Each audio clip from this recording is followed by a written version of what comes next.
Fun, Katie, what are some of the text, tweets, and posts that people have for the Suns today? Sure. Richard asks, the Suns are continuing to improve and finally getting some good wins. What is your outlook on making the playoffs? Boy, the softball start early. Huh? Wow. I knew, Katie. Rick Welts guarantees playoffs today. Go, Rick. Right, there you go. Well, listen, I actually read a stat in the paper this morning from Paul Coro that I didn't realize over the last 15 games going into last night that the Suns, only San Antonio had a better record than the Suns. Suns were 11-4 and San Antonio 12-2. Yeah, so that I think that's reflective of a couple of things. One, we're pretty excited about the validation of the trade that was, a little bit controversial when it was made. Took a little while to really take effect.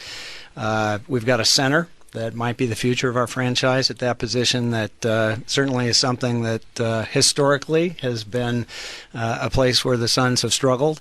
I was a power forward, by the way. I was in the center. He's not talking about me. I could see you were worried about it. Absolutely.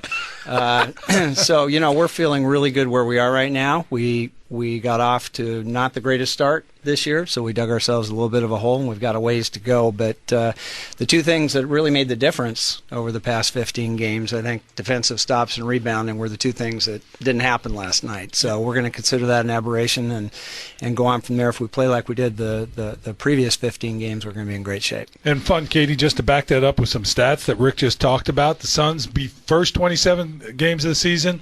Last 24, Suns were giving up 110 points a game in the first 27, only 99 in the last 24, and that's the 24 is since the trade. So those numbers have been great. And playoff-wise, if you look at it, the Suns right now sit in 10th position, but they are only 5 games out of the 5th position and only 3 games behind in the loss column to New Orleans. So there's definitely a possibility to make the playoffs. And that's more math than we're going to ask Tim to do. Yeah, I was a little nervous. But better than Wolf doing the math, so we're good there. Cheer for old Notre Dame. Well, speaking of trade, Eric asks, is Steve Nash a part of the Suns' long-term plans? The trade rumors are killing me. He is the heart of the team. Well, let's just be happy that I didn't even get to it. So look at that. I don't get blamed for this one. So Tim Kempton, if you didn't listen, good on Fun Katie. Tim Kempton gave us a huge beatdown this morning for ever talking about any Steve Nash trade rumor, but we just report what we hear in other markets. But you guys have always said no, no, no. So, Rick, the famous question, now from a listener,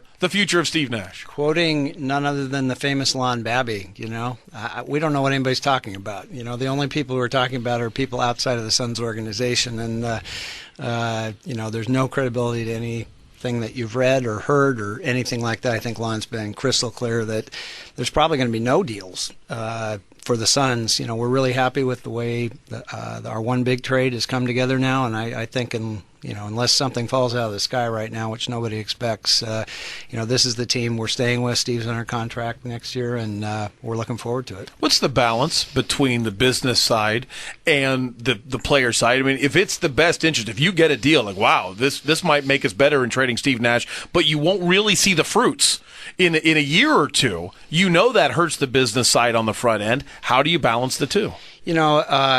It's something about this organization, which is, I've been here 9 years now, which is one of the reasons why I came here, is kind of the historic balance between the two at the Suns. Jerry Colangelo was kind of the last of a generation in terms of running both the business and basketball sides of an operation.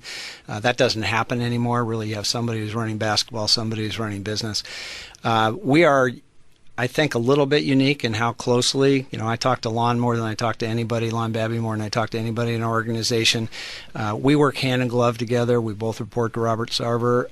There are organizations in this league, for example, one in southern Florida, for example, I won't name names, where literally the offices are constructed so that there's no door between the basketball operations department and the business office, and to actually make a request to the basketball operations department, the business office has to fax 4 feet to the other side of the wall. And, that's just not the way to operate if you're operating in a market the size of Phoenix. We can't do that. So every decision, is very collaborative. Every decision really takes into consideration all the effects on the franchise long term. And I think it's been one of the strengths historically of the Suns organization that we, there's a balance between the two. It's, we're all about winning. In our mission statement, we're going to win that championship, but at the same time, we can't do it and put ourselves in a financial position that for some period of time we'd be non-competitive. Sun CEO Rick Welts joining Doug and Wolf this morning with Tim Kempton filling in for Wolf as we're getting social with Fun Katie. Tony wants to know why the Suns reduced some season ticket prices. I think this is the third year the Suns have raised or haven't raised prices. Should we be worried? Well, Tony, I don't know if you've been seeing what's been going on in the world out there over the last 3 years, but we've had this little thing called a recession. And listen, I'll tell you the toughest calls that I have to take over the last 2 or 3 years are from season ticket holders who may have had their tickets for 10 or 15 or 20 years. For whatever reason, their financial circumstances have changed and they can't continue to invest. So, yes, we haven't raised ticket prices over 3 years.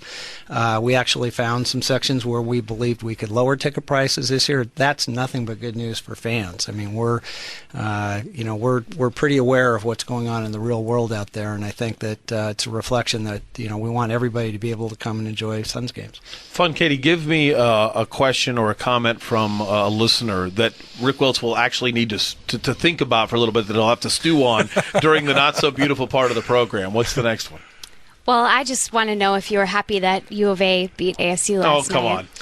Well, let's see. Robert Sarver went to the University of Arizona. Well, okay, everyone's welcome, but it'll make for a little more fun day at the office today than had it turned out the other way. Good, then I'm happy. I thought we had more to do, that we didn't have to get to that. Good morning. We continue on with Newsmakers Week this morning. We'll get to things you need to know here in just a second. But we wanted to talk to Rick Welts about one more question before he leaves for an 8:30 appointment. And if you're his 8:30 appointment, he could be a hair late, and that's completely my fault. So please let Rick blame me when he gets to the appointment.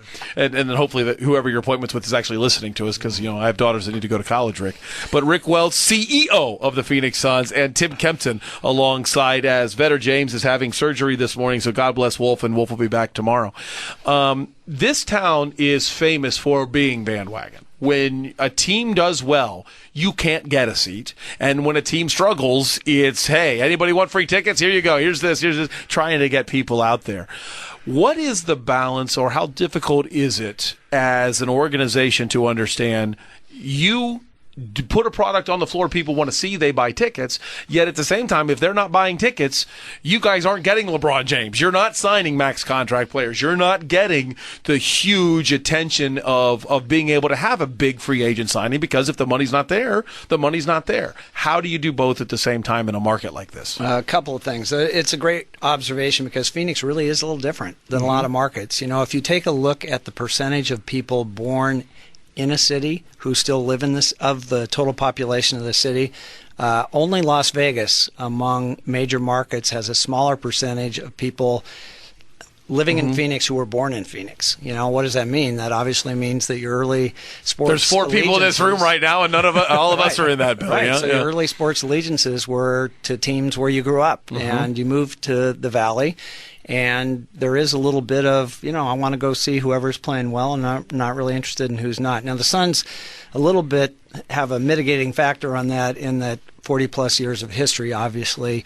We have season ticket holders that have been with us for 40 years. I mean, that's very important to us. But I think take it to what you're hearing from Lon, what you're hearing from Robert Sarver about the Suns' plan going forward. There are a couple of ways to get good. One way is to be really bad for a while. I mean, even look at Boston or Los Angeles or those teams. They had to get really bad in order to get better.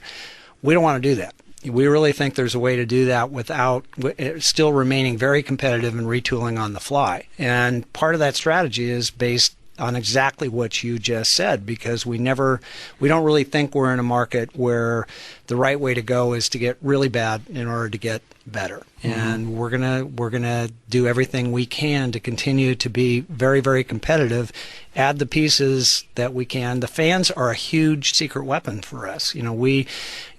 Phoenix has always been a great home for free agents. It's always been a place that players like to play, reputationally the franchise, obviously the weather, and the way the fans support the team. So that's a bit of a secret weapon for us when we're talking to players who may want to continue their career in a place place other than where they are right now, and that in free agency, Phoenix is going to be a great home. The fans are a big part of that. We need to continue to have that environment to make sure that still is in place.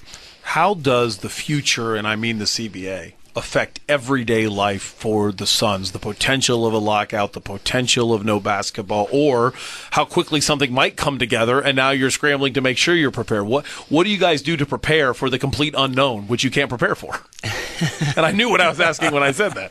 Did you understand the question? Okay, I'm just checking. What a little yogi on you. You know, one thing that you're going to find, other than our broadcasters, one of the secrets of making a deal is not talking about making a deal. And I think that the thing we're focused on right now as a league is getting a deal done. And, you know, to start to talk about the what ifs for somebody in my position, one, it's really expensive, and I don't want to work that long.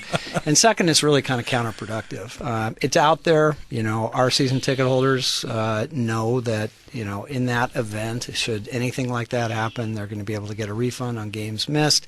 You know, that's really all we can say at this point. There's $4 billion worth of revenue to figure out how to divide up, and we got a whole bunch of really smart people on both sides of the table, and hopefully, you know, sooner rather than later, we'll have a deal. Tim Kempton threatened to leave if you guys trade Steve Nash. How much will that go into any decision? Do you really care? Well, that would, you know, that's, you know, Deal-maker. beginning and end of the story right there then. Deal maker. Yeah, absolutely. you saved Steve Nash for us all with your threat right there. This is true. The last question is is the easiest one. This is just directly to the fans. You're nice enough to come in. We're going to ask every newsmaker this same question to end the conversation, which is simply, what do you want the fans to know? Because this is now your payoff for coming in. You get the direct megaphone to talk to everybody.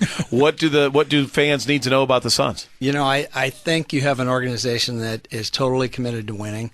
You have an organization that has one goal and aspiration. It's to bring home a championship. And we're going to try to get better every day. We've got a great group of athletes that we think represents the city incredibly well. These are quality human beings in addition to being really terrific athletes.